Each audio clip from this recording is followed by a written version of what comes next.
külaline täitus Sillamäe rõõmu, soojuse ja südamlikkusega, sest linnas toimus üle-eestilise aktsiooni kõige suurem süda raames südamlik ühissündmus.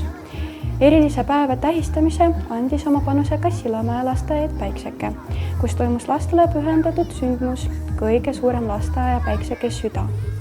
Lasteaia õues valitses rõõmus saagimine, toimusid vahumängud, kõlasid ühised laulud ja tantsud, mis tõid kokku kogu lasteaia pere. Ürituse kulminatsiooniks kujunes suure südamemärgi loomine, kuhu koondisid kõik lapsed ja õpetajad. Aktsioon kõige suurem süda toimus 8. veebruaril üle kogu Eesti. Erinevates paikades tulid kokku inimesed, et üheskoos moodustada kõige suurem süda kui ühtsuse, hoolivuse ja toetuse sümbol. Ka Sillamäe liitus selle kauni algatusega ning sündmusele olid oodatud kõik linna elanikud. Sillamäe lasteaed Päikseke ühissündmus oli osa sellest suurest ettevõtmisest ning süda, mis koos loodi, sümboliseeris ühtehoidmist, sõprust ja armastust. Sellised hetked loovad sooja ja turvalise tunde ning õppivad lastele, et igaüks meist saab oma väikese hea teoga muuta maailma paremaks.